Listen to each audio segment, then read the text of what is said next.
Okay. And you'll have another? Test, test. As long as the green is, then I'll pass it.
Good evening.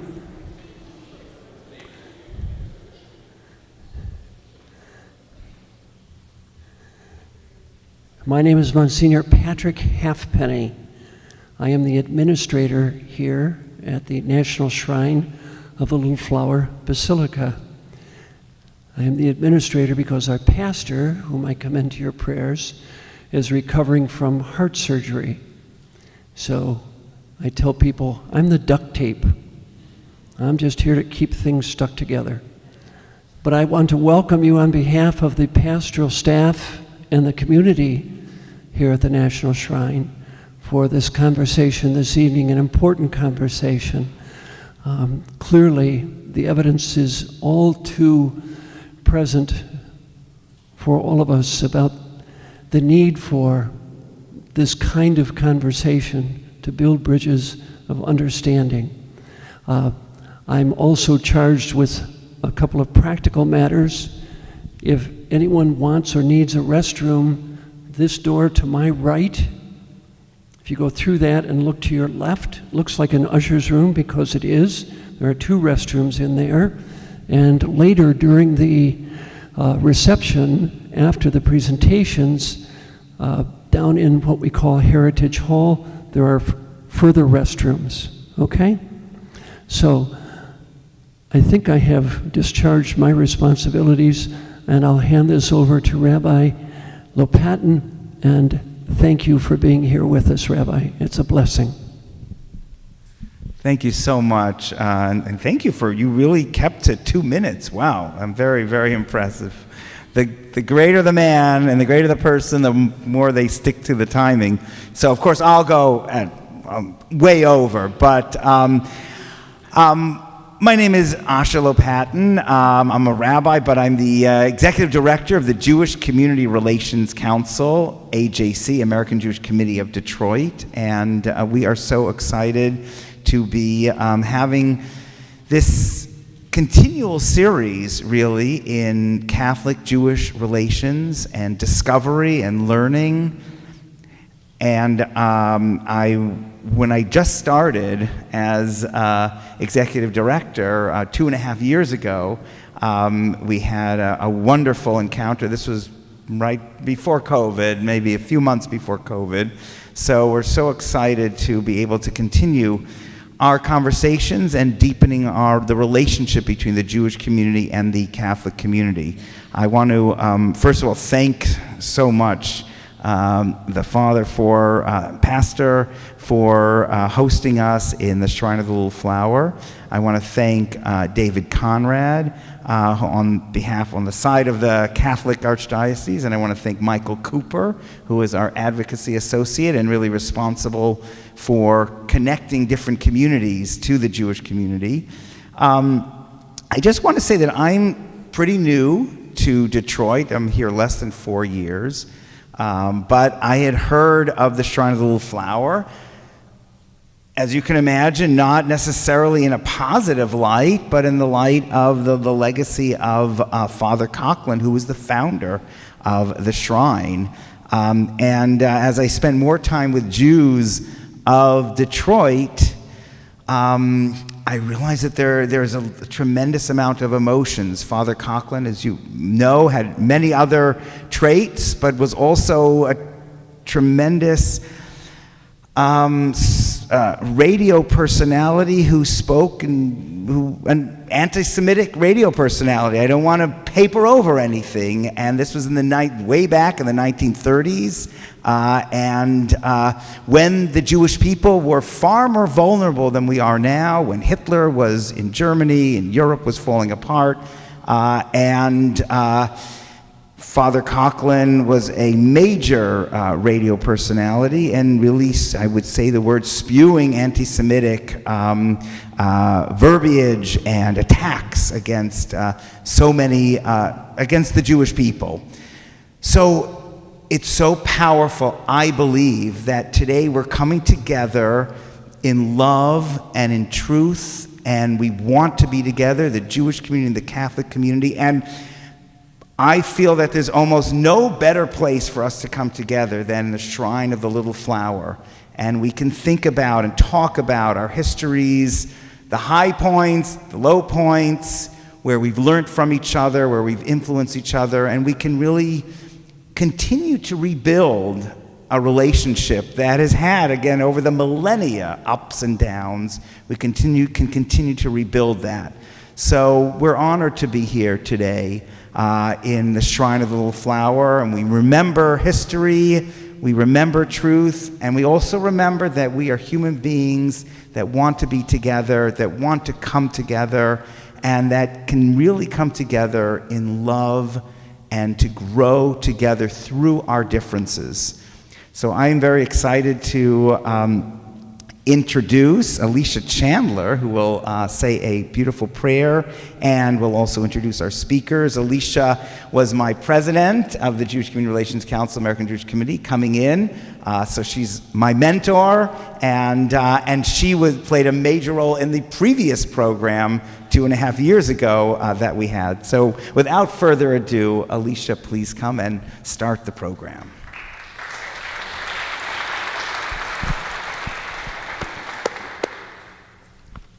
Good evening. I'm humbled to have been invited to start this evening with a prayer from the book of Psalms. Choosing a psalm was not an easy task, as tonight has many layers. It is difficult to find the right words to bring perspective to this moment.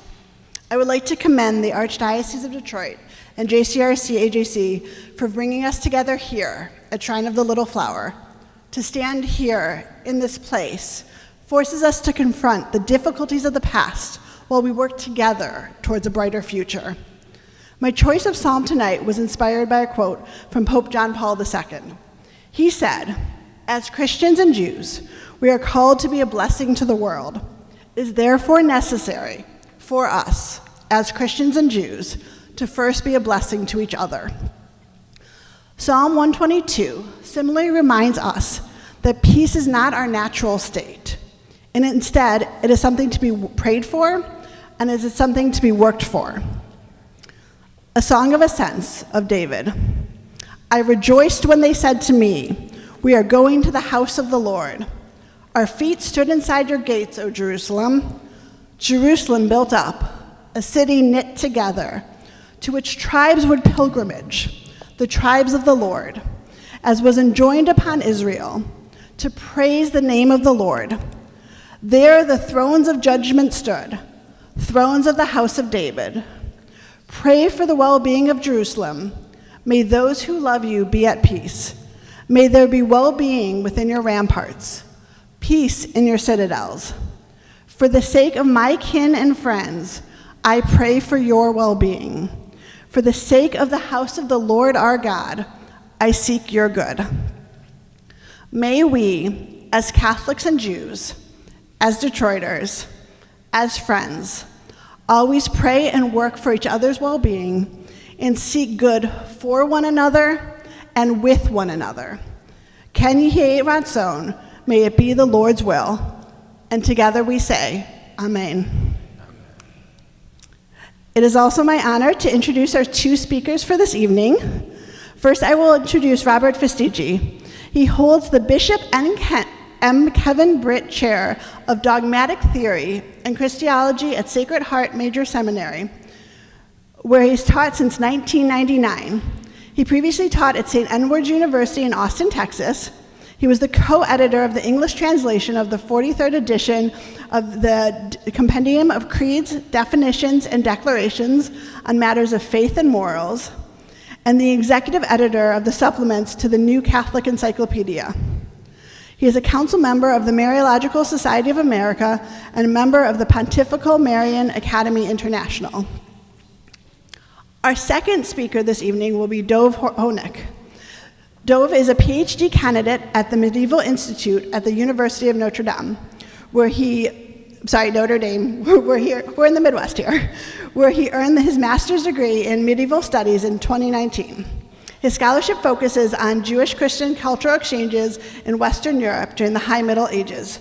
Dov's dissertation, Mysticism, Polemic, and the Origin of Christian Hebraism, focuses primarily on the Christian Hebraist movement of the 12th and 13th centuries, with particular attention to the ways in which rabbinic literature is borrowed, translated, and reconstruction by Christian Hebraists looking to explain the Bible in literal historical terms. In addition to his work on biblical exegesis, Dov studies the cultural and textual interplay between Hebrew midrash and Christian allegory found in medieval literary works such as the Arthurian legends and other folk literature. With that, I will hand it over to Dr. Festigi. Thank you. Thank you very much, Alicia. Thank you very much. Can you hear me? Can you hear me? All right. All right, I have a handheld microphone. You can hear me. All right, I have a handout, and Father John Mackenzie, who is the parochial vicar or associate pastor here, is going to hand them out. But I'll just begin by thanking those who organized this, Michael and Rabbi Asher and Monsignor Halfpenny and also David Conrad. And I'm really honored to be here. And I would like to just echo what Rabbi Asher said about the significance of the location, because Father Coughlin was anti-Semitic. And we have to be honest with the history. There has been, and I think still are, elements of anti-Semitism among Catholics. And it is not something good, and it is not something Christian. Also, I'd like to just mention briefly that today is a special feast in the Catholic Church of the Latin Rite. It's celebrating a visitation of two pregnant Jewish women who come together, and it's called the Feast of the Visitation. Well, who were these two Jewish women? One was Mary, the mother of Jesus, pregnant with Jesus, and the other was her kinswoman, Elizabeth, who was pregnant with John the Baptist. But we sometimes forget that they were Jewish, as was Jesus. And this is very important. I sometimes say there's two historical roots that Christianity can never deny. One is the rootedness in the Jewish faith, and the rootedness in the Blessed Mother, the mother of Jesus, who, according to our belief, is the one who received the Word of God in her womb. The Word became flesh and dwelt among us. This is what we believe. Now, I'm passing out a handout, and that's because I'm insecure. That I liked, those of you who've had me as a teacher, I like to hand things out, and that way I have my notes there. I know nowadays people use PowerPoint, but sometimes like it's there and it's gone off the screen. But here's something, the old Latin saying, things written remain. What is it? Scripta manent. So you could take these home. I can't cover all of it. I have to be mindful of the time. So we're going to do a little walk through history. And we're not going to read everything on the handout, but I'm just going to point out a few matters here. Though we begin with the lifetime of Jesus of Nazareth. And when did Christianity separate from Judaism? Because it would seem the original apostles were Jewish, Jesus was Jewish, but many historians say it was at the Council of Jerusalem, which is recorded in the Acts of the Apostles, chapter 15, because those Gentiles who were coming in and accepting Jesus as the Messiah, the question is, did they need still to keep the Jewish cultic law, the dietary laws? Or if you're a male convert, do you need to be circumcised? And it was decided no. No, that they just have to keep basic moral rules that go back to the time of Noah, avoiding idolatry, sexual immorality, and so forth. Then you have the destruction of the Jewish temple around the year 70 by the Romans. And this was also significant for Judaism, because then the priesthood was no longer the center or the sacrifices in the temple, but it was rabbinic Judaism that survived. That has to be understood. Now, of course, the Romans were they were oppressing both Christians and Jews. They tended to see Christians as just a sect of the Jews very early on. So there was the various suppression of Bar Kokhba, rebellion suppressed. And then the Christians were suppressed too, or persecuted off and on during this time. But then the Edict of Milan, around the year 313, Emperor Constantine grants religious toleration or freedom to the Christians. It becomes a licit religion, a legal religion, religio licita or religio licita. Now, then one emperor tries to reimpose the Roman religion. Julian the Apostate, he didn't last for very long.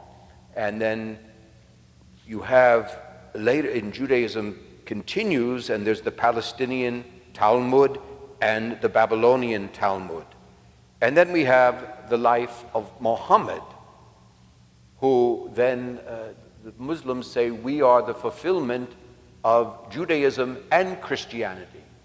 And clearly there are Jewish and Christian elements in the Quran, but we don't need to discuss that today. Now the question is, when Christianity took over as the main religion of the empire, what was to be done about the Jews? And it seemed like there was resentment on the part of many Christians. But then the Jews asked the Pope to intervene. And so there was this interesting letter written by the Jews of Naples in Italy to Pope Gregory I. And he said, no, he wanted to see them convert to Christianity, but he said they can't be forced, and they should have complete freedom to observe their religious holidays, their holy days, publicly. So you could see the passage there. So there's light and darkness in the history of Jewish-Catholic relations. We have to be honest about the moments of light, but also much darkness.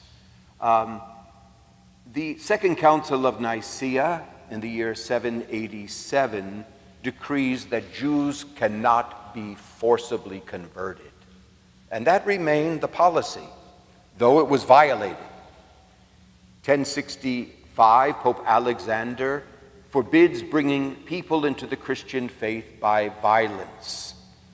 And in his letter to Prince Landolfo of Benevento, he says, "For we do not read that our Lord Jesus Christ violently forced anyone into his service. Likewise, the blessed Gregory," this was Gregory I, "forbids in one of his letters that the said people should be drawn to the faith by violence." So this was the official position. You cannot forcibly persuade someone or by violence to convert. But as I say, even today, popes teach certain things and people don't listen. And that was the case. Then we have Pope Urban II calling the First Crusade.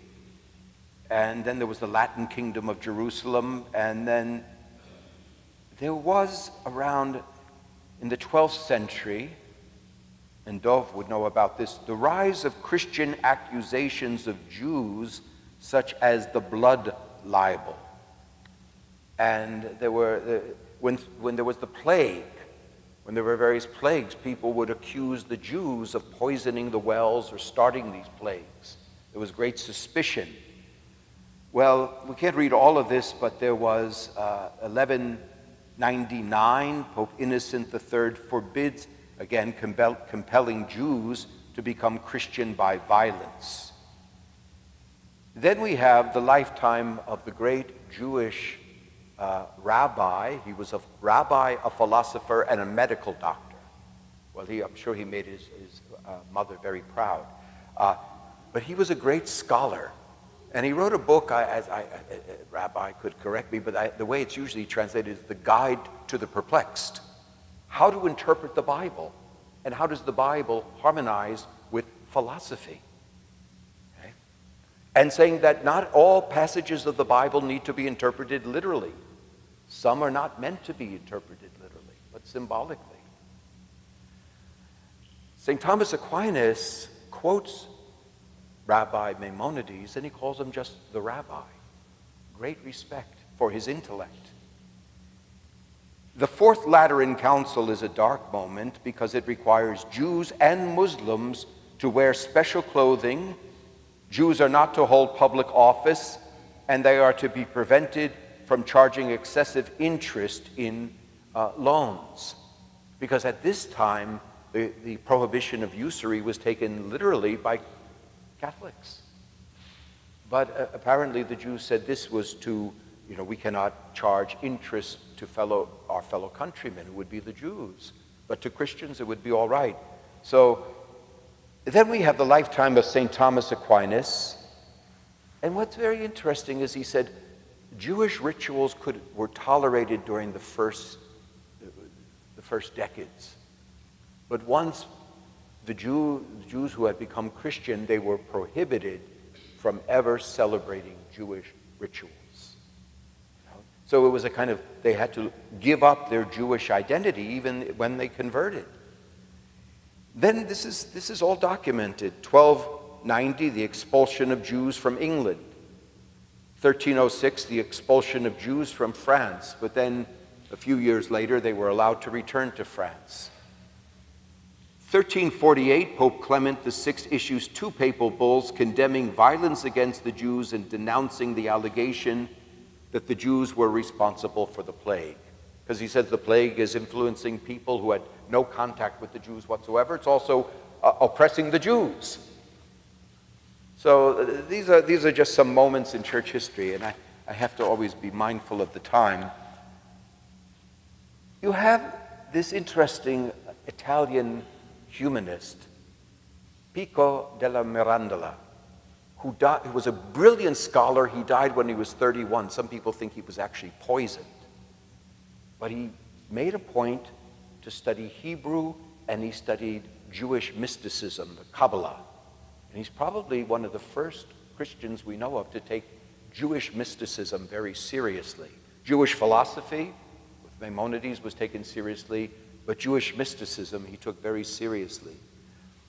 But then you have Iberia, and of course there was the Reconquista, the reconquering of Iberia from the Muslims who took over in the early 8th century. And the Jews were culturally in Spain aligned with the Muslims culturally and ethnically. And so this ultimately, when the Reconquista was completed, there was first the Spanish Inquisition, which was directed against the Jews and the Muslims who had converted. But there was suspicion. If they were still practicing Jewish rituals, those were the targets. They were called los conversos, but sometimes they were even called los marranos, which is a terrible thing. It means the swine.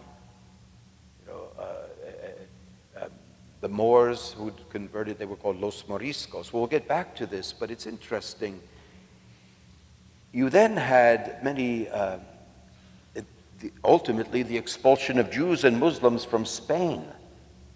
And the Spanish Inquisition was directed against those who were converts, even decades back. You had the establishment of the Jewish ghetto in Venice. Then many Jews migrated to Poland because Poland had a policy of religious toleration. You then have the Protestant leader, Martin Luther, who breaks from the Catholic Church, but many people don't realize this. At first he thought when the Jews in Germany see real Christianity, they'll convert. When this didn't happen, he turned against the Jews and he wrote a treatise called On the Jews and Their Lies. It's just documented. Then this is an interesting subject I wasn't fully aware of. But many of the early members of the Jesuit order given approval in 1540 were from conversos families. Many great Spanish saints and theologians were from conversos families. 3 of them are doctors of the church. St. Teresa of Jesus or of Avila, St. John of the Cross, and now St. John of Avila. That they were from families that were converse. Even if they converted, centuries before, they could trace it. But this was where there was not only anti-Judaism, but there was this concept of purity of blood. And so many of the early Jesuits were of Jewish background. Lainez, the great theologian Francisco Suarez, and others. But there was this period where they thought, well, they're not to be trusted if they were of Jewish background. So there were laws of the purity of blood, limpieza de sangre, or sangre pura. It's feminine in Spanish, blood. In any case, you have some signs of light. The Catechism of the Council of Trent, the Roman Catechism, and I have to be mindful of the time here, actually teaches, says Christians are more responsible for the death of Jesus because Christians should know better yet sin, and Jesus died for the sins of all humankind. It's an interesting point. One commentator on Vatican II said, it's too bad that wasn't quoted. But Vatican II did a great deal of good on this matter. There were some issues that came up baptizing Jewish, or they were called Hebrew, children. And it was forbidden, as you could see, a decree of the Holy Office, 1639, to baptize Jewish children against the wishes of their parents. It was allowed if it was perceived there was danger of death or if the child was abandoned. But once the baptism was still considered valid. So there was this case of this 3-year-old girl, and someone baptized her. Well, now she has to have a Christian education because she's baptized. This comes up again, as we will see. Now, Pope Benedict XIV issues an instruction trying to defend Latin Catholics from the accusation of some of the Greeks that they still continue Jewish practices like unleavened bread for the Eucharist and so on. You could read that on your own. And then they have secularism rising, the Declaration of the Rights of Man. The French Revolution upheld freedom of religion for the Jews. And Napoleon, when he came to power, he also upheld freedom of religion for the Jews. But there still was anti-Judaism and anti-Semitism. But I'll just briefly touch upon this. Steven Spielberg was going to make a movie, but the project fell apart. And it was going to be called The Kidnapping of Edgardo Mortara. Now, there's a painting showing cardinals kidnapping him. It was actually Italian police. But what happened is when he was 6 years old, the babysitter who had been with the family was away, the parents were away, and she thought the boy was choking or was very sick, so she baptized him. Then he was mandated to have a Catholic education. The parents refused. So the Italian government said anyone who's baptized a Catholic has to receive a Catholic education. The child was taken away. And then later was adopted by the Pope, Pope Pius IX. And the child eventually became a priest. Now, I remember asking Bishop Boyer, who's a historian and wrote his doctoral thesis actually on Father Coughlin. And I said, I know that when he was beatified, Pope Pius IX, I said, I know there's protests from Jews. And he said, well, it doesn't mean when someone's beatified, you have to understand him in his historical context. It doesn't mean we have to defend everything that happened. That's how he put it. But this is a serious matter. Then we have the Dreyfus Affair, the Protocols of Zion, the rise of Nazi persecution of the Jews. And one shining light was this address by Pope Pius XI, when he heard in 1938, no, I say to you, it is impossible for a Christian to take part in anti-Semitism. It is inadmissible. Through Christ and in Christ, we are the spiritual progeny of Abraham. Spiritually, we are all Semites. Then we have the pontificate of Pius XII. There's controversy about him. He's up for beatification. In fact, he's declared venerable. But there's some scholars, even Jewish scholars, who defend his wartime record. We could have a whole talk on that, but we need to move on. Pope John the 23rd befriended Jules Isaac, a Jewish scholar, and he said, you need to do something about Catholic-Jewish relations. And this was one of the concerns of John the 23rd when he called Vatican II. Originally, there was going to be a document on Judaism, but the State of Israel had been founded in 1948, and many of the bishops living in the Middle East under Muslim rule said, oh, this is, if it's just on Judaism, it's going to give the impression that the church just cares about the Jews and not Muslims and not people of other religions. So it was decided to make it into the Declaration on the Church on non-Christian religions. But the largest segment, though it mentions briefly Buddhism, Hinduism, and Islam, the largest part, it's a fairly brief document, and I copy for you the significant part 4. Jews cannot be held for the death of Jesus. He died for the sins of all mankind. And anti-Semitism is repulsive to a true Christian. These were the key points. And to remember the Jewish heritage. And even St. Paul reminds us, he was very Jewish, that from them come the prophets, the covenants.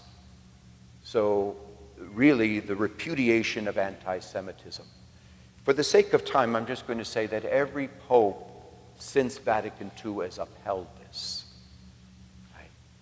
John Paul II was the first pope to go to a synagogue and speak. And he said to the Jews gathered there, with many, there were rabbis there, you are our brothers. In fact, you are, in many ways, our elder brothers. Pope Benedict XVI also continued this. And Pope Francis, just yesterday, spoke to an international delegation of B'nai B'rith. And he's very concerned about violence and war. I mean, Pope Francis made a statement saying there are no just wars. What he meant by that is in every war, the innocent suffer. And in that sense, there's no just war. And he said, this is the mentality of Cain. And he said, all of us need to try to overcome that and to live in fraternity. Yes, there are differences, but those of us from the biblical tradition have to be people of peace. Thank you for your attention.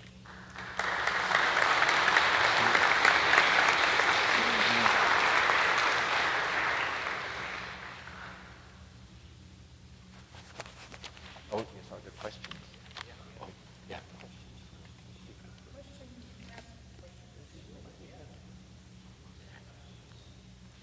Okay, I have the mic. Should we just pass it back and forth? Oh, we have 2 mics.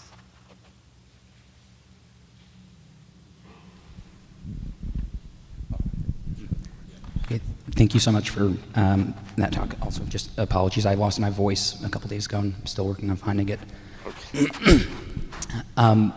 So you mentioned the Council of Jerusalem and the separation of Judaism and Christianity, and I was wondering if you could speak more about that and perhaps touch on, you mentioned the ritual aspect of conversion, of purity.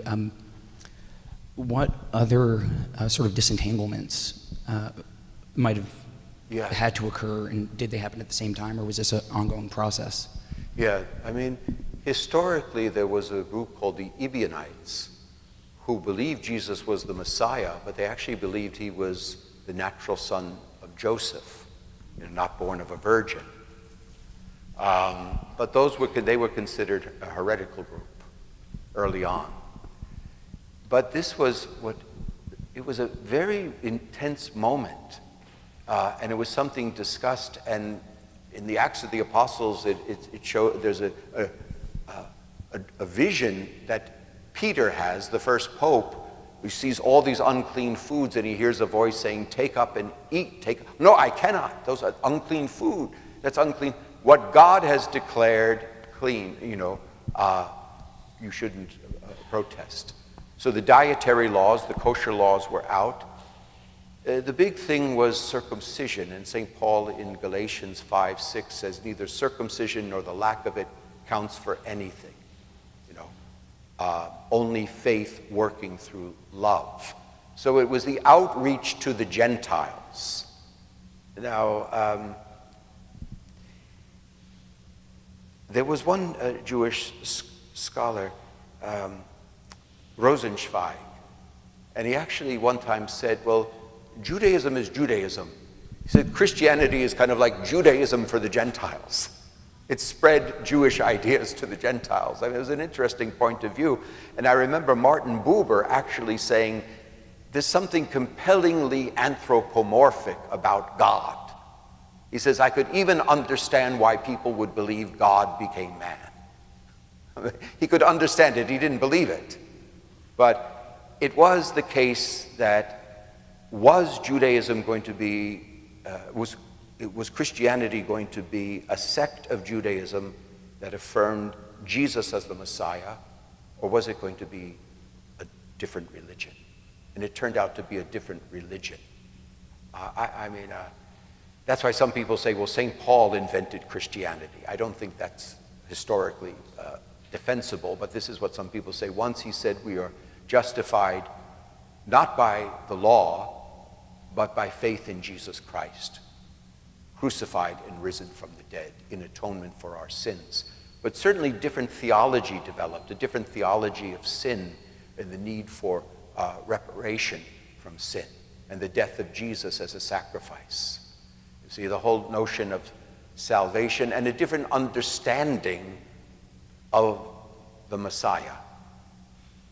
And you have probably studied these, some of the debates that occurred like in Spain between Christians and Jews, and it was Nachmanides, not Maimonides.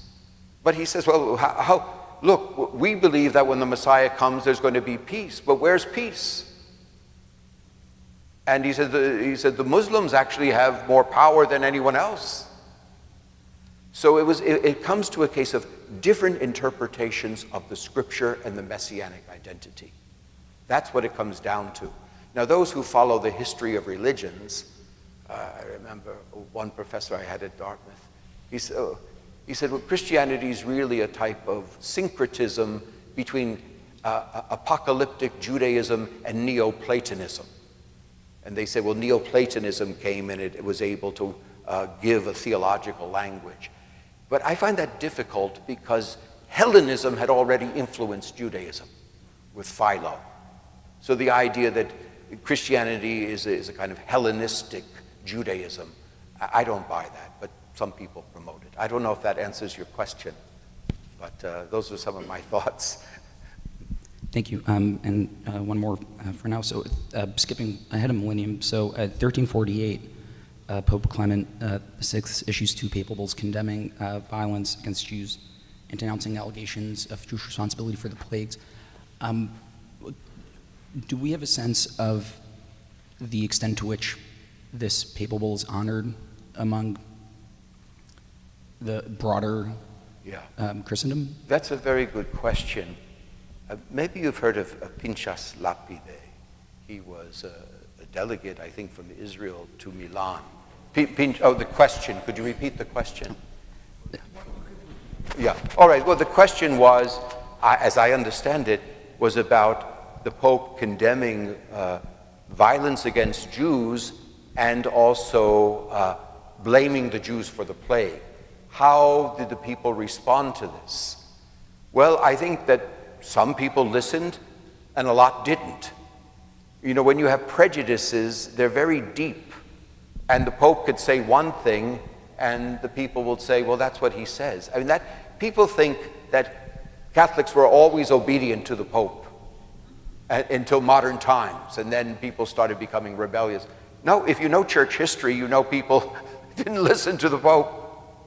I mean, look, Pope Paul V issued, I think, no, maybe even before him, Paul III, when he heard that the Spaniards were enslaving the American Indians, he said, this is outrageous, and he said, anyone who does that will be excommunicated. The King of Spain intervened and he said, they're just not going to, it's going to create a scandal. So the Pope was persuaded to drop the punishment of excommunication. So there's a case from the 16th century. People, the conquistadors, ignoring what the Pope says. I mean, so how the people reacted, I'm glad the Pope spoke out, and it's on record, but how the populace responded. I mean, Germany, though it was Protestant and Catholic, it was predominantly Christian. How Hitler could take over in a country that was traditionally Christian is shameful. It shows they weren't really Christian. I think that's all I can say. So I don't know how to do statistical analysis of how many people listened back in the 14th century. I don't, but historians can sometimes gauge and see the reactions. I mean, look how all those, it's documented these countries expelled the Jews and often the Muslims. So it was a different mindset. There was this idea that you had to have a confessional state. And like Brad Gregory, who teaches at the University of Notre Dame, says this idea of not having a confessional state is a rather modern idea. But there was that, for example, the Spanish theologian Francisco Suarez, he said Jews and Muslims who are not baptized should have, and he was of Jewish background, should not be forced to convert. But he said the Protestants have been baptized, and that gives the Catholic Church jurisdiction over them. But he said, eventually he said, but those who are children of those who are heretics, we could give some degree of toleration because they're not responsible for heresy, but there should be restrictions placed upon on Protestants living in Catholic kingdoms. This was the mindset. You see, religious freedom, that's why I mentioned it in the outline. The Declaration on Religious Freedom, along with the Declaration on non-Christian religions, these were two great moments of Vatican II. And I think we have to be grateful for them. Some hardcore Catholic traditionalists, those are some of the things they don't like. I just have to mention that. So, but I'm talking too much, but thank you for your questions.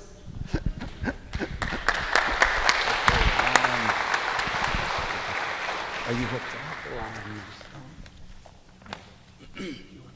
Yeah, I'll give him mine. Just want to say, as a rabbi, it's good to know people don't listen to the Pope, they don't listen to the rabbi. I feel so bad.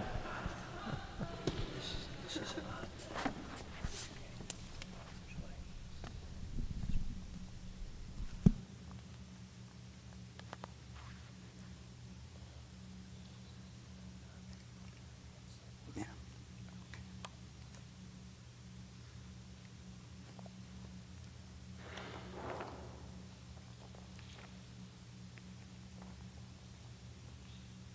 Can everyone hear okay?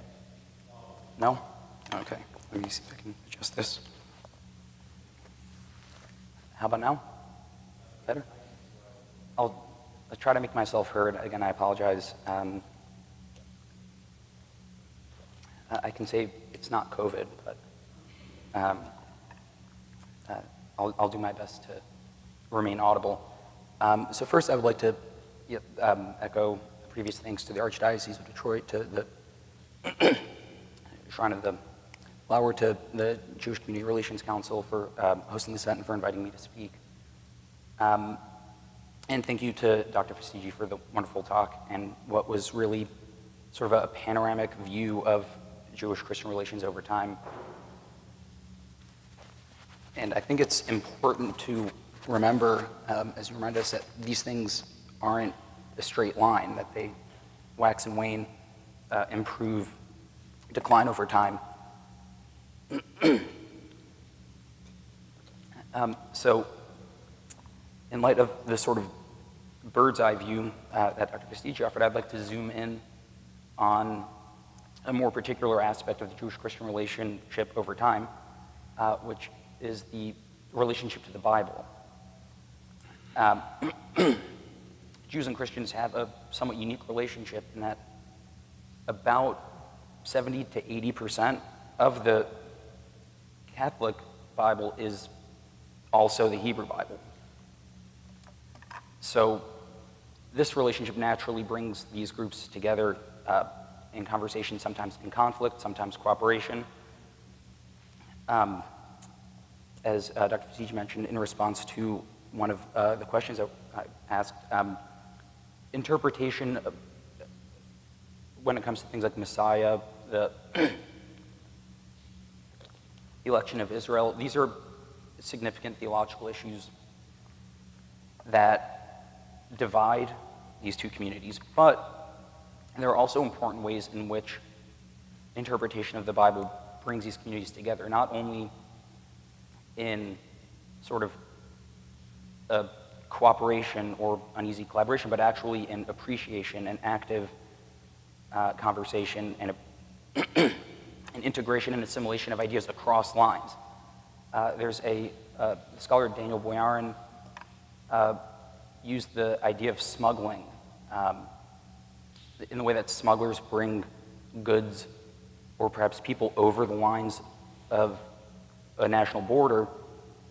People bring ideas across the lines of confession or religion. So I'm going to focus on several examples of that and what that looked like in the Christian and Jewish traditions, starting with late antiquity and moving to the modern period.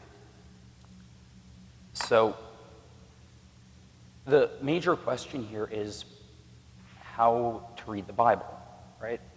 There are allegories, there's prophecy, and how does one make sense of it? How does one understand any of it? How do you start? Right? Now, this is, in most cases, the point of contention between Jews and Christians. Famously, any prophecy around the idea of Messiah is going to be interpreted differently by these two different groups.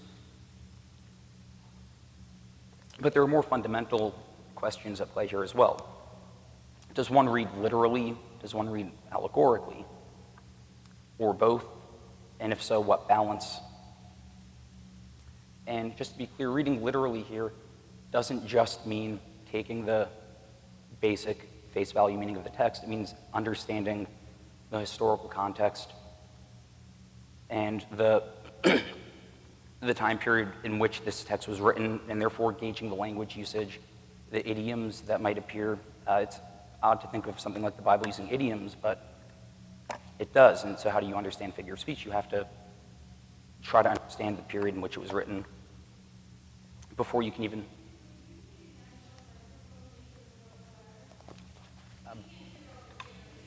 Okay. Let me try this. I can hear myself better, so... Okay.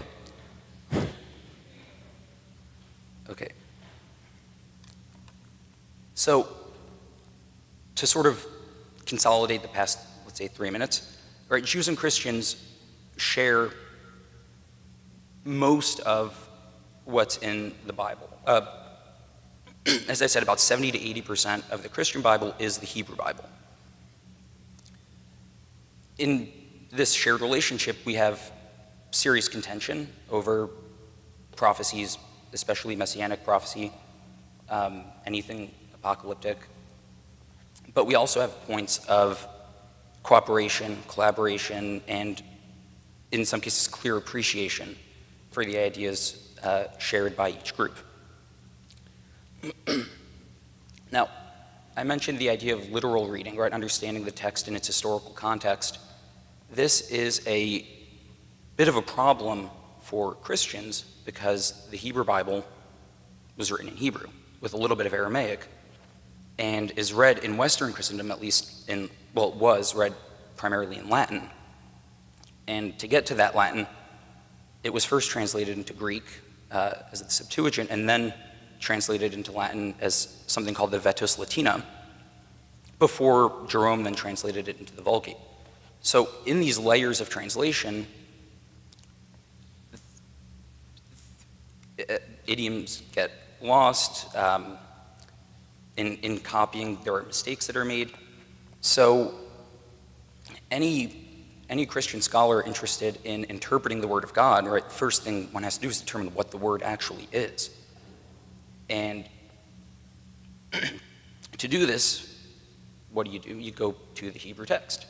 But if you can't read Hebrew, well, then you have to go talk to some Jews who can. So this was the method of several major Christian thinkers, starting as early as the 2nd century.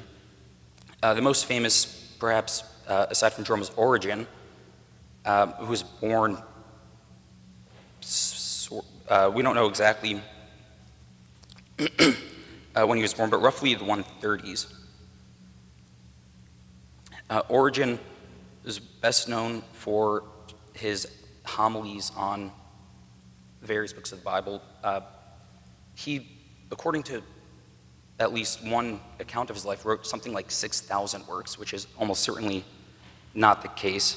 But he was an extremely prolific writer and wrote numerous allegorical works in homiletical form, but he also compiled something called the Hexapla, which was sort of a proto-critical edition of the Bible. In order to create this, what he did was he laid out the Hebrew text alongside multiple versions of Greek so that readers could see all of the different variations of the biblical text. Now, the thing is, Jerome did not, as far as anyone knows, actually read Hebrew, which leads to the question of how he did this.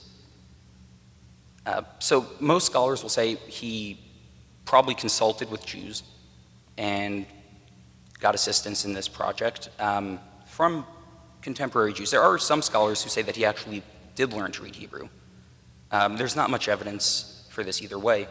But what's very important is that a major aspect of the Jewish-Christian contention with regard to the Bible is the literal versus allegorical reading. Again, things like suffering servant, Isaiah 53, is that referring to Christ? Other questions, right?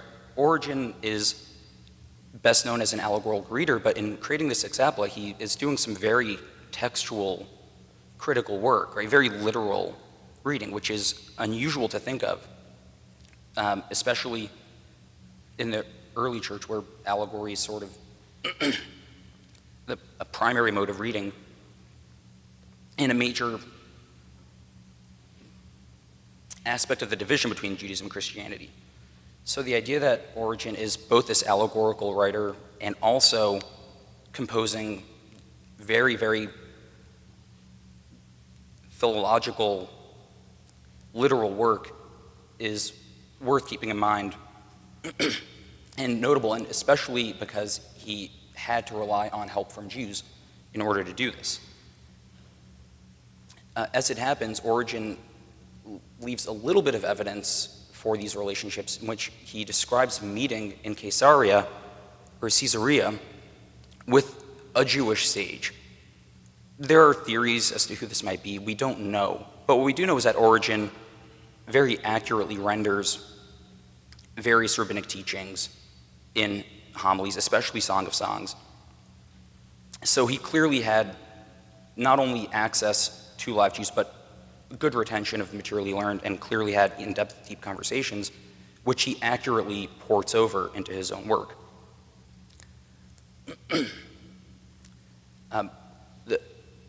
After Origen, probably the most important Christian biblical commentator, scholar that probably at all, but that we're going to talk about tonight, certainly would be Jerome, who was born sometime in the 340s and died in 420.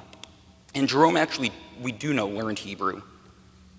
He learned it reasonably well, and we know the names of several of his teachers who were, in some cases, Jews who converted to Christianity, and in some cases, simply Jews.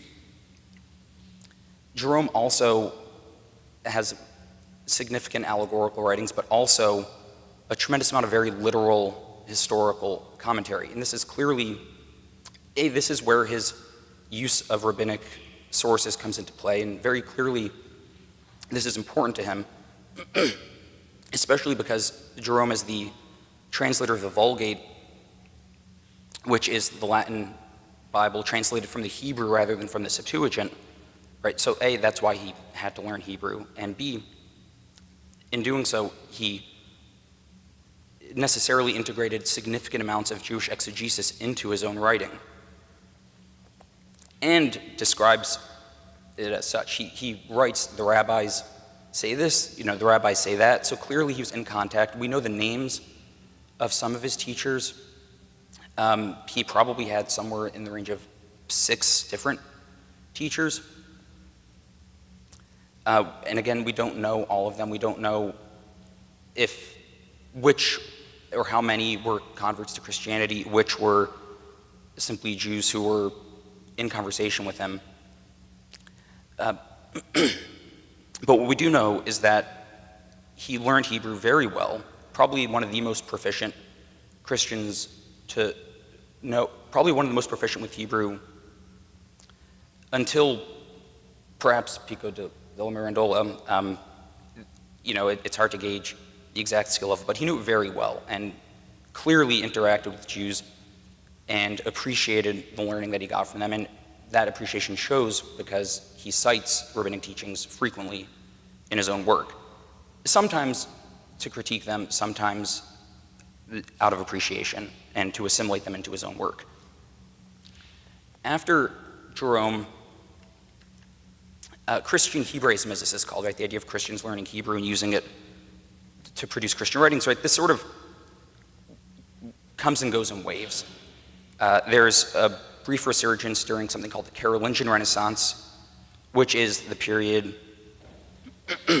of Charlemagne, Charles the Great, in which there was a significant sort of burst of literary productivity, of attempts to revise the biblical text and get a sort of accurate version of the text. And then it kind of disappears again and then reappears in the 12th century in what scholars call the 12th century Renaissance, which, like the Carolingian Renaissance, was a sort of burst of literary activity, of translation, of scholarship. And you sort of get the idea that these renaissances, right, and Pico della Mirandola is also known as a Renaissance figure. So at a certain point, the idea of a Renaissance might lose meaning if we apply it too frequently, but Christian Hebraism certainly seems to follow these bursts of literary activity.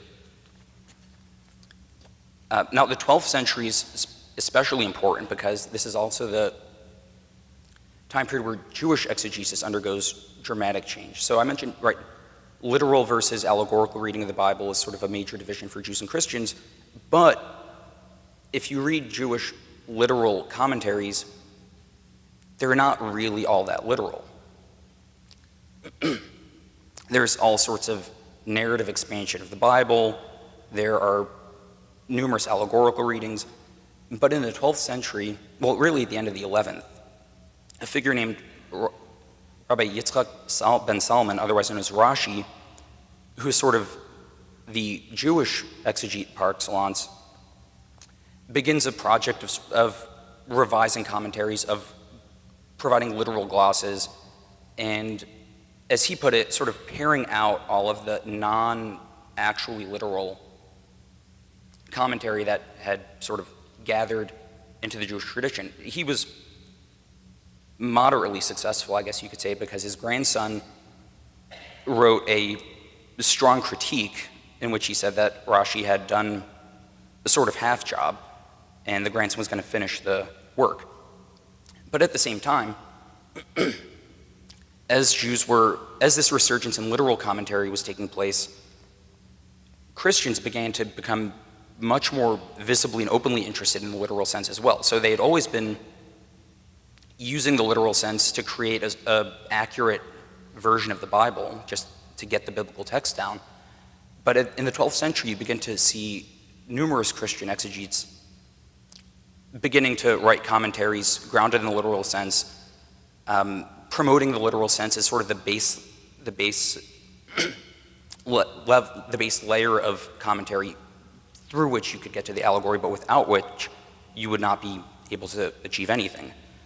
One of the most famous of these, Hugh of St. Victor. St. Victor is an abbey in Paris. Hugh was an Augustinian canon, I believe, who wrote a major educational work called the Didascalion, or the Didascalicon, depending on which language you're reading it in. But he argued that the literal sense was critical for understanding anything. Any spiritual reading had to be grounded in the literal, and in order to get the literal sense, he frequently cites rabbinic commentators, referring to, multiple times referring to somebody as his Hebrew. So he had his Hebrew guy, who he would go to as his default for literal interpretation. Hugh's pupil, Andrew, followed in Hugh's footsteps, and in the same way that Rashi's grandson pared away at some of the non-literal commentaries that remained, Andrew was more exacting in his standards for literal commentary as well, and got himself into a little bit of hot water when he wrote his commentary on Isaiah, in particular Isaiah 7:14, behold, a virgin shall conceive. Right, this is a very critical passage in the Bible, which Christians, of course, view as referring to the Virgin Mary.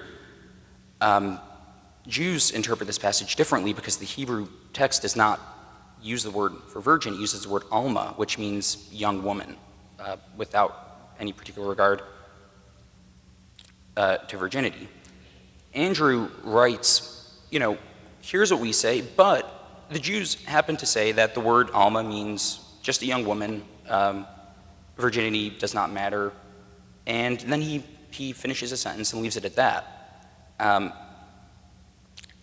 which apparently was very, very problematic because his confreres in his order immediately wrote these scathing replies, accused him of Judaizing, basically, how dare he? He's getting far too close to the literal sense and to the Jews. He needs to scale back his scale back his thought. This is completely out of line. So it might seem to us relatively neutral to have acknowledged the Hebrew meaning of the text. Back then, apparently, this was a very audacious move. And like Origen, Andrew shows very little evidence for having actually known Hebrew, which means that he almost certainly had to go talk to Jews in order to learn this. And there's other evidence that he, in fact, did just that. And briefly, I'll mention another figure from the same time period, Stephen Harding, who was also engaged in the editing of the biblical text, who describes going into a Jewish study hall, a Beit Midrash, and consulting with rabbis over the meaning of an obscure Aramaic word. And as he writes, quote, they went through their books in our presence, and the Jews did not find many of the words or verses that had disturbed us in the diverse Latin texts that we had before us. So in other words, Stephen Harding, in editing the text, had come across some problematic passages. We don't know theologically problematic or just grammatically, but in any case, what did he do? He went to his local synagogue, asked some Jews, they pulled the books off the shelf, and they found that the verse that was troubling him didn't exist in the Hebrew text, so he simply struck it out of his version of the Bible, which again is somewhat remarkable to think that a Christian theologian in the 12th century is editing his text based on consultations with Jews. But this also illustrates the extent to which Christians were relying on Jews for achieving a sort of precise version of the Bible. Now, I should say Jews also interact with Christians and also absorb ideas and thought from Christians. And in the same way that Christians who are generally described as reading spiritually were relying on literal sense interpretations from Jews, when Jews were interacting with Christians, they were taking allegorical readings. The reason for this, perhaps, is because Jews don't have any motivation to ask Christians for help on the literal sense, right? Jews have the Hebrew Bible, they read it in Hebrew, and there's not much need for a Latin or a Greek version of the text. However, understanding the meaning of the text spiritually, right, that's certainly a possibility. And what we'll find is that when Jews interact with Christians, they tend to incorporate these spiritual readings. So I'll, in the interest of time, take one particular example. There is a midrashic text, just to explain. So a midrash is a sort of somewhat generic term for Jewish commentaries that are not literal. It can be translated as homiletical or legendary. People use both. Neither is entirely accurate. But for argument's sake, we'll use homily or homiletical reading here. So midrash is a form of homiletical reading that incorporates narrative, moral teaching, and often literal reading as well. So there is a very unusual midrashic text called the Pesikta Rabbati, which roughly translates as the Great Chapters. And it's organized, it's a large text written in the 7th century, but quite likely relaying material that had been circulating orally for hundreds of years prior. But it's challenging to date, but it's organized around the weekly lections, the weekly synagogue lections. So every week in the synagogue, a portion of the Torah is read. On holidays, specific portions are read. And the Pesikta Rabbati is a collection of homilies organized around this cycle, this lectionary cycle.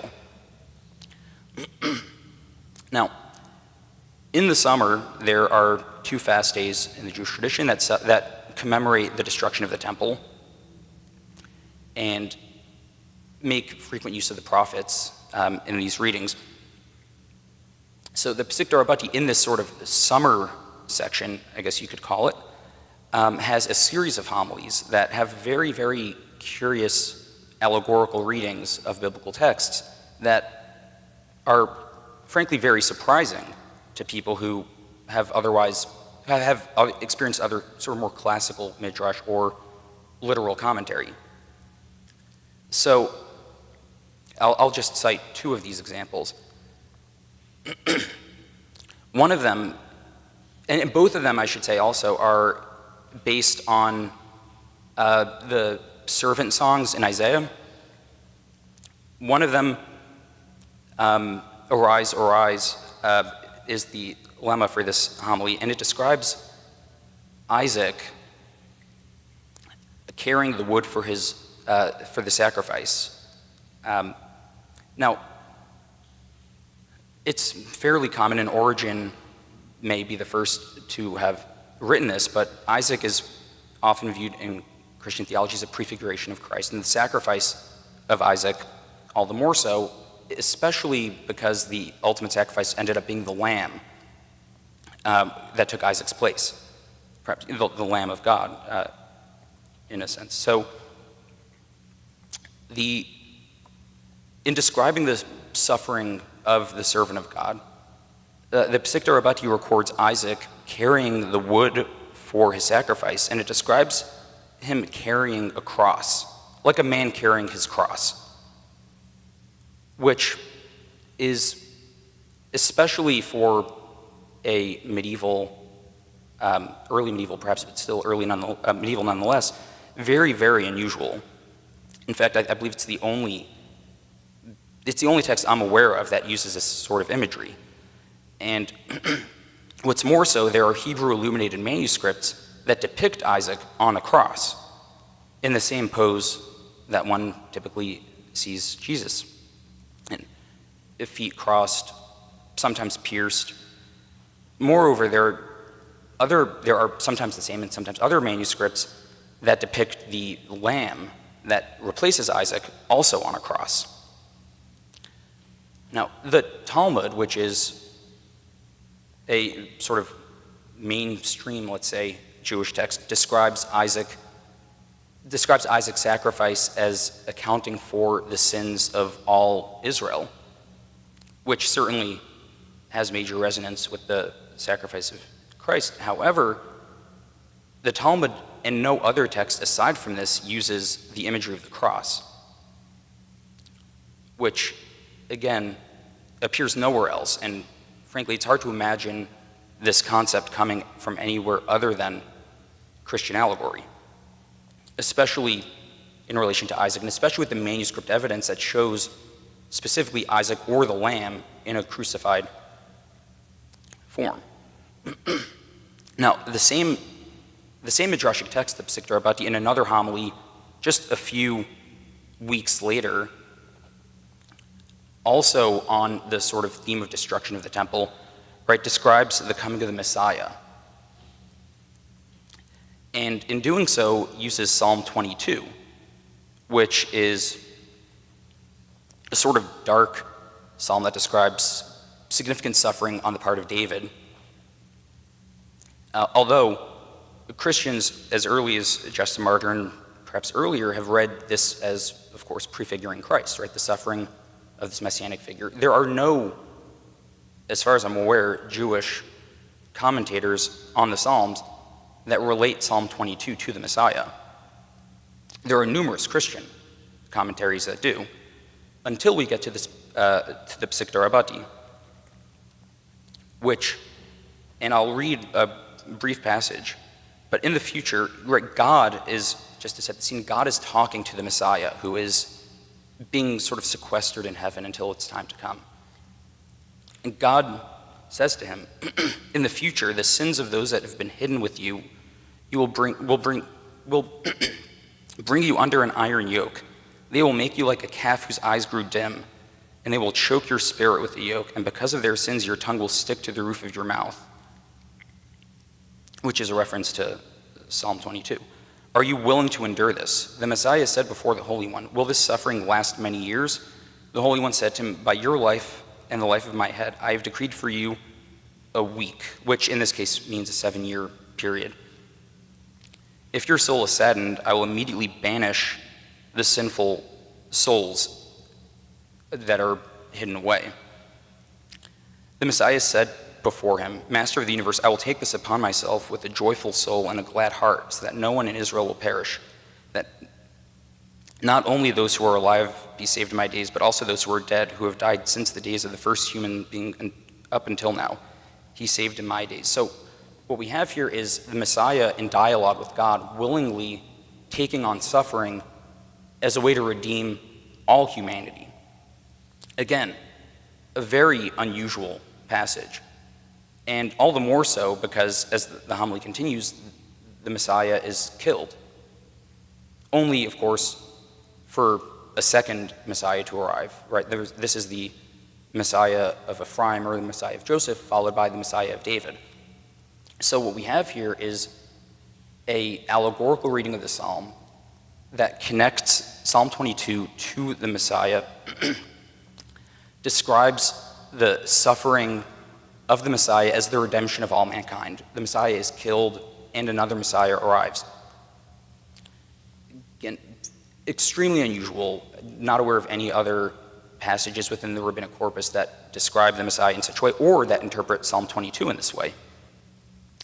Again, though, Psalm 22 is frequently interpreted by Christians this way, which suggests that there's a point of contact here and a way of understanding. Now, some scholars have argued that this is a way for Jews to reclaim the idea of a suffering Messiah. The suffering servant of Isaiah 53 is usually interpreted as the nation of Israel, but there are those who suggest that this is a way to reclaim that the suffering servant of God is a specific messianic figure among Jews. However, the specific detail and imagery that we find here is extraordinarily similar to the work of Justin Martyr in particular, makes reference to passages in the New Testament, and it seems virtually impossible for this to have been written without close contact with Christians, whatever the motivation, whether it was to reclaim a passage or whether it was simply to discuss the meaning of a passage. It seems very difficult to imagine anyone being able to write this passage without a reasonably good sense of Christian theological interpretations of Psalm 22.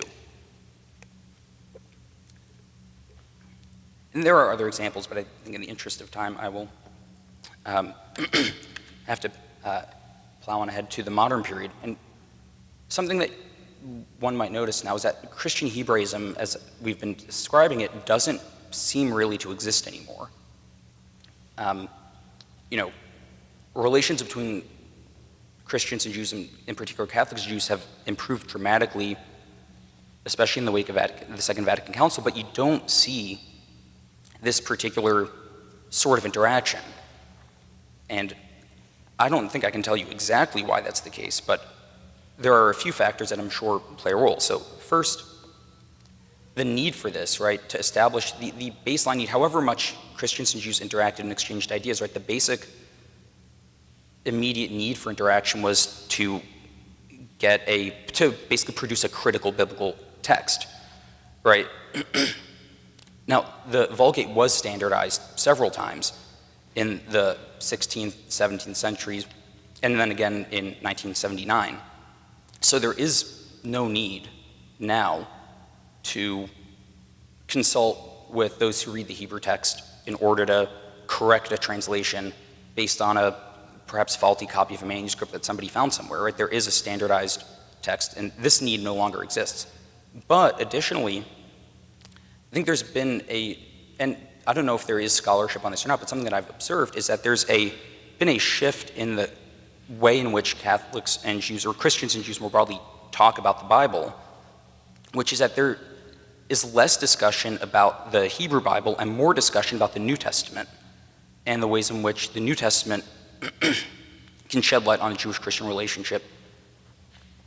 And to sort of bring around this idea that I mentioned at the beginning, right, the idea that the literal sense is both the plain meaning of the text, but also understanding the historical context of the text, right?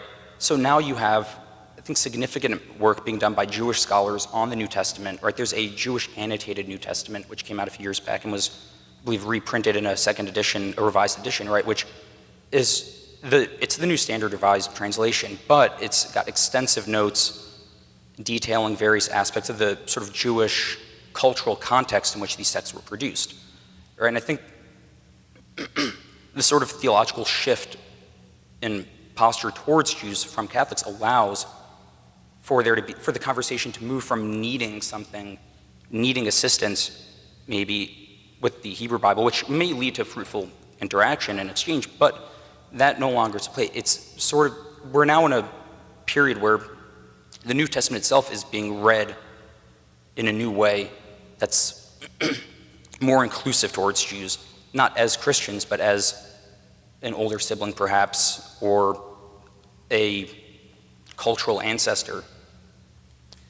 This itself is, I think, a dramatic shift in the way in which Jews and Christians gather on the Bible. There's certainly still there is discussion of the Hebrew Bible, but there's tremendous work being done now, again, by Jews and Christians, often together, on understanding the New Testament in a way that is far less exclusionary or supersessionist, perhaps, towards Jews.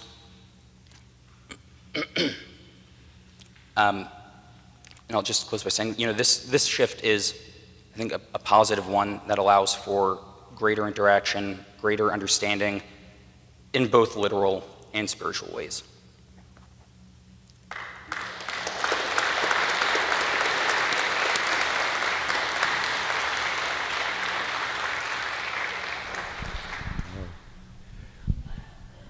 Well, thank you, Dov. I have the opportunity, but soon all of you will have the opportunity to ask questions. This was fascinating to me.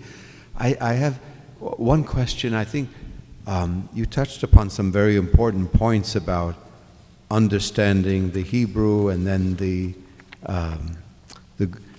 Greek, but except for the Gospel of Matthew, which is a tradition that says it was originally written in Aramaic or Hebrew, the entire New Testament was written in Greek. And so the authors, the gospel writers, and St. Paul too, when they would quote the Hebrew Bible, they would quote the Septuagint. And so I'm just wondering, how how important or how reliable would the Septuagint translation be? For example, you mentioned the Isaiah text cited in Matthew, the Alma, but in the Greek I understand it was Parthenos, which could only mean a virgin. So we don't have the original Aramaic, if there was an original Aramaic of the Gospel of Matthew. People dispute that. So I'm just wondering, do you think that the New Testament relies upon a Greek translation of the Hebrew Bible? Does this make a difference? So I'm glad that you mentioned that point about the Parthenos, because yes, the Septuagint, which was written by rabbis, does actually translate Alma as Parthenos, which specifically means virgin. So this is actually not a Christian invention. This is something that actually has rabbinic roots. As far as the accuracy, there are changes from the Hebrew Bible to the Septuagint, and there are Talmudic legends about why and how. There's an old joke, which I can't claim credit for, but there's the miracle that the 70 rabbis, or perhaps 72 rabbis, were locked in cells and all produced an identical translation, even with several changes that all of them spontaneously apparently made. So the old joke is that the true miracle would have been if they were in the same room and produced an identical translation. But the issue is less about the translation from the Hebrew to the Greek to the Latin, and more the proliferation of Latin manuscripts that themselves had variant readings. So there's something called the Vetus Latina database, perhaps you're familiar, which has not all, but many manuscripts of the Vetus Latina, and presents a sort of synchronic view of these changes. And you can see that or synoptic, I should say, as you look through all the different manuscripts, you see it's not that the question is less about the accuracy of the Greek from the Hebrew, but more the accuracy of individual copyists copying Latin manuscript. And that's a problem with the Vulgate as well, which is why it goes through multiple standardizations later. But the copy error, essentially, is really the challenge here. I should add, perhaps, though, that there was a disagreement between Augustine and Jerome over the idea of translating the Bible from the Hebrew. Right? So Jerome translates the Vulgate. Jerome decides to go back to the Hebrew, right? That is the project of the Vulgate, is a Hebrew retranslation of the Bible. Augustine was very against this because he believed that the Greek translation transmitted all of the true spiritual meaning of the biblical text without the need for the Hebrew. So essentially Augustine was saying that the Greek translation was as divinely inspired, and there was no need for a Hebrew text. Mm-hmm. Mm-hmm. I think we have around 10 minutes for questions. So let's give a big thank you to our speakers, and then we'll open it up for questions.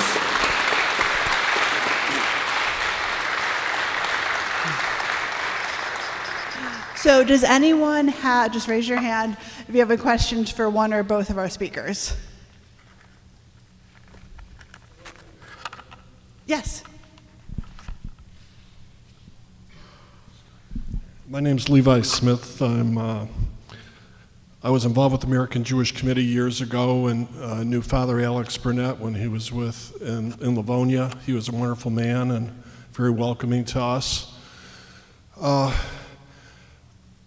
I would like to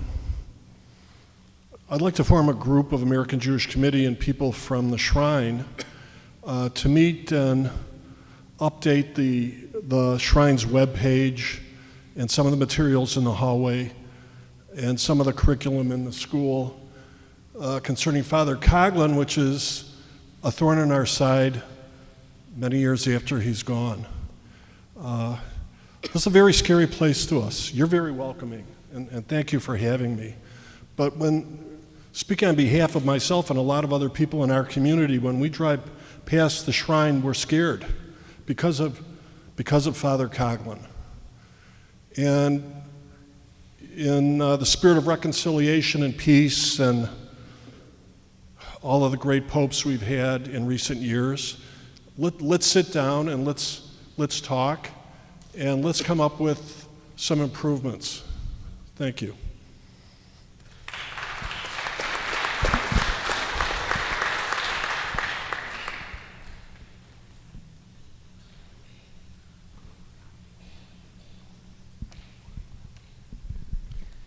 We spoke a great deal about the problem of translations. And one of the things that I read was that the Vulgate translation of Sirach was done in sort of a slapdash fashion because Jerome followed the Hebrew attitude toward the book, that because there was no reliable Hebrew copy, that they would not accept it as canonical. And Sirach turns out to be one of my favorite books in the Bible, partially because there is an introduction in which the author apologizes because he has translated all of this wisdom from the original Hebrew into the Greek. Thereby, he admits losing the sense and nuance in many places, and that this is an ongoing problem with all translations. And today we have a lot of people who want to hang on to the Douay Rheims translation of the Bible because of its historical significance in the Catholic Church, when in fact that, you've discussed it, it's a translation of a translation of a translation. So you've got, at least 2 and maybe 3 or 4 levels of loss of nuance, loss of the original sense. And this is why the Vatican Library, for all of its supposed secrecy, is so valuable to us, because we can go back and look at copies of the Old Testament and the New Testament that are far closer to the originals than we have any right to expect. This stuff is on perishable materials, and yet we have been able to save so much of it. Yes, we do have to go back to the original Hebrew. Yes, we do have to go back to the original Greek as best we can. Thank you, Dr. Fistine. I thank you very much for that comment. I'll just comment briefly on it. Thank you. Pope Pius XII issued an encyclical, I think it was 1943, Divino Afflante Spiritu, where he said exegetes or interpreters of the Bible need to go back to the original languages. And he said now we could have translations not just from the Latin, but making use of better manuscripts. So that was 1943, and I know I've met people who've studied at the Pontifical Biblical Institute, and it's very rigorous in the study of these ancient languages, Hebrew, Aramaic, and sometimes other languages as well. So it's very important, and much has been done. And I think also many Catholic exegetes, Protestant exegetes, some of them they value Jewish insights. They want to learn and say, how do you interpret this scripture? And sometimes there's even collaboration on translations, as was done with Jerome.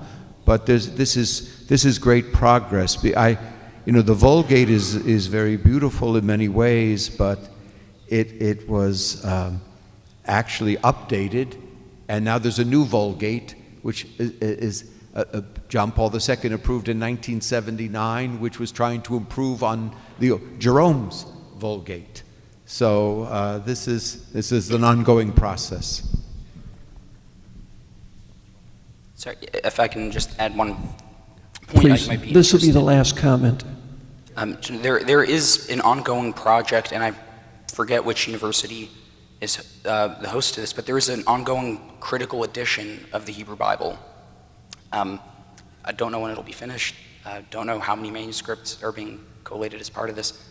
But at some point, there will be a critical edition of the entire Hebrew Bible, which may or may not resolve many of the challenges of transmission that were raised.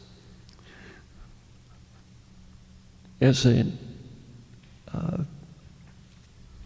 much less qualified commentator, I would say it's highly unlikely that any translation is going to satisfy everyone.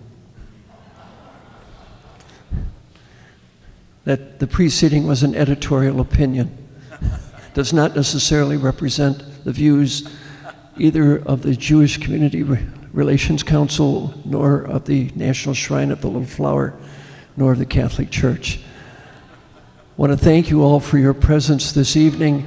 There is a reception, and you can access that by going through the door to the left of the white hanging there, and to the right of the small chapel of St. Joseph. Also, Van, would you be willing to do a tour for any of our Jewish brothers and sisters who are interested? If you would meet Van back here after the conclusion. And let's see, as a reminder that there are restrooms down in Heritage Hall, and you can see information about the origins of this church building. There's information there about Father Coughlin, which is controversial because he's controversial still. And I would now like to, I want to acknowledge Monsignor John Kasha, who joined us. Well, Monsignor is the Archbishop's representative for ecumenical and interfaith relations, so glad to have you with us, John. Now, if Beth Spizzarni is still present, she is. I'll invite her to come for a closing word of prayer. Okay. He was hesitating because my last name can be difficult to say, Spizzarni. People tremble before they see it. I'm just grateful to all of you for being here. I'm really grateful to our speakers for coming. I'm really just grateful that we can continue this dialogue that's begun especially since Vatican II. As you said at the beginning, moments of light and moments of darkness, right? And we need to bring love and truth to this conversation. So I'm just really grateful that for all of you for joining. For those of you who are maybe coming from a Catholic tradition, I would strongly encourage you to check out the podcast called Radioactive. It's about Father Charles Coughlin. It's made by a Jewish man who lives here in Detroit.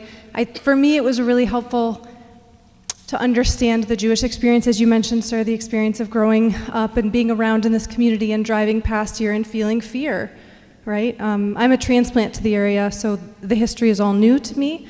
But I think that was really helpful to me to kind of understand the history more. So I'd encourage you, if you haven't checked that out, to listen. In that podcast, you'll also hear one of our previous pastors, now Bishop McClory. He's interviewed on that podcast as well. Spiritually, we are all Semites.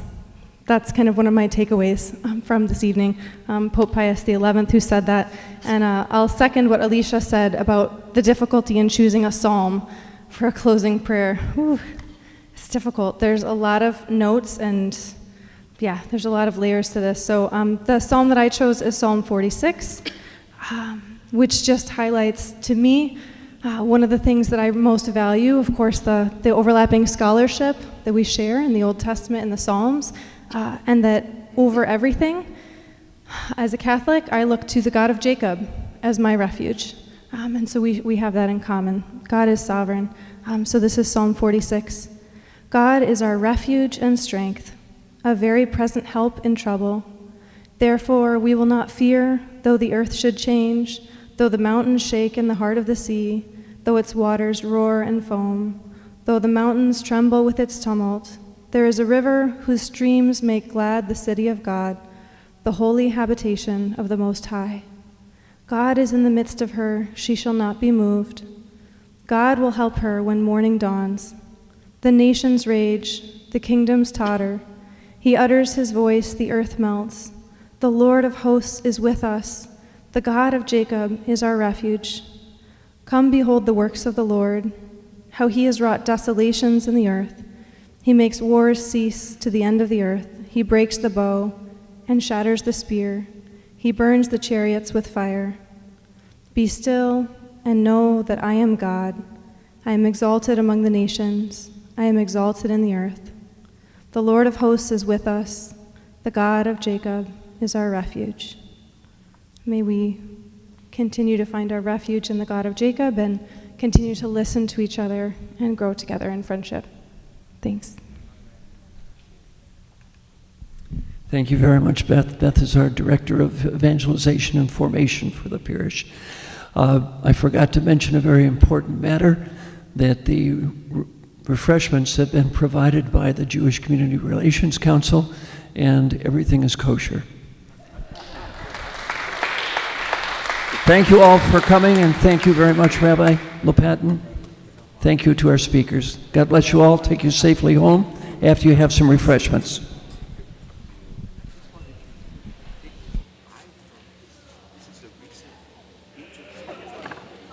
Catholic bishop